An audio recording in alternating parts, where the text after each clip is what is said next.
السلام علیکم، بسم اللہ الرحمن الرحیم۔ ایک لڑکی جس کا نام تبسم تھا، اس کی شادی ہوئی۔ وہ سسرال میں اپنے شوہر اور ساس کے ساتھ رہتی تھی۔ بہت کم وقت میں ہی تبسم کو یہ اندازہ ہو چکا تھا کہ وہ اپنی ساس کے ساتھ نہیں رہ سکتی۔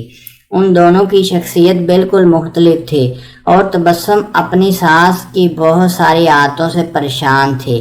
اس کی ساس ہر وقت تبسم پر طنز کرتی رہتی تھی، جو اسے بہت ناگوار گزرتا تھا۔ آہستہ آہستہ دن اور پھر ہفتے بیت گئے، لیکن تبسم اور اس کی ساس کی تکرار ختم نہ ہوئی۔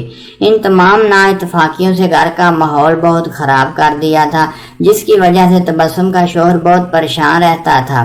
آخرکار تبسم نے یہ فیصلہ کیا کہ وہ اپنی ساس کا برا رویہ اور برداشت نہیں کرے گی اور وہ اب ضرور کچھ نہ کچھ کرے گی۔ تبسم اپنے پاپا کے ایک بہت اچھے دوست احمد انکل کے پاس گئی، جو جڑی بوٹیاں بیچتے تھے۔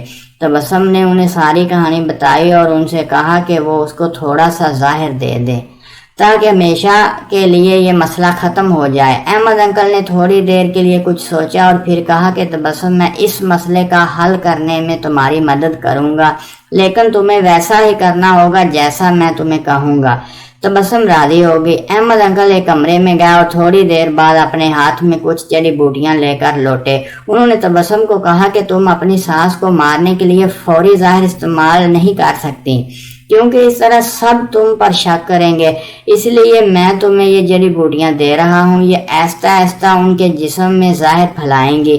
ہر روز تم کچھ اچھا کھانا پکانا اور پھر انہیں کھانا دیتے وقت اس میں یہ جڑی بوٹیاں ڈال دینا، اور ہاں، اگر تم چاہتی ہو کہ کوئی تم پر شک نہ کرے تو تم نے انہیں مارنا ہے، تو تمہیں یہ خیال رکھنا ہوگا کہ تمہارا رویہ ان کے ساتھ بہت دوستانہ ہو، ان سے لڑائی مت کرنا، ہر بات ماننا اور ان کے ساتھ ایک ملکہ کی طرح برتاؤ کرنا۔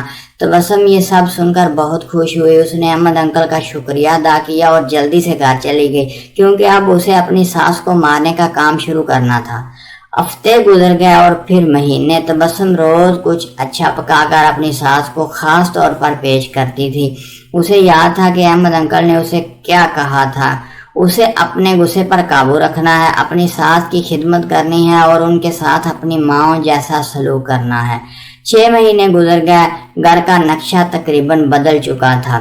تبسم نے کوشش کر کے اپنے غصے پر قابو کرنا سیکھ لیا تھا۔ اب اکثر وہ اپنی ساس کی باتوں پر ناراض اور غصہ نہ ہوتی۔ 6 ماہ میں ایک بار بھی اس کا اپنی ساس سے جھگڑا نہیں ہوا تھا، اور اب اسے وہ بہت اچھی لگنے لگی تھی اور ان کے ساتھ رہنا بھی آسان لگنے لگا تھا۔ اس کی ساس کا رویہ بھی اس کے ساتھ بہت بدل گیا تھا اور وہ بھی تبسم کو اپنی بیٹی کی طرح پیار کرنے لگی تھی۔ وہ اپنے سب دوستوں کے درمیان تبسم کی تعریفیں کرتی تھی۔ تبسم اور اس کی ساس دونوں اب ایک دوسرے کو ماں بیٹی کی طرح سمجھنے لگی تھی۔ تبسم کا شوہر بھی یہ سب دیکھ کر بہت خوش تھا۔ ایک دن تبسم پھر احمد انکل کے پاس آئی۔ تبسم نے کہا، آپ مجھے طریقہ بتائیں کہ کیسے میں اپنی ساس کو اس زہر سے بچاؤں جو میں نے انہیں دیا ہے۔ وہ بہت بدل گئی ہیں، میں ان سے بہت پیار کرتی ہوں اور میں نہیں چاہتی کہ وہ اس زہر کی وجہ سے مر جائیں جو میں نے انہیں دیا ہے۔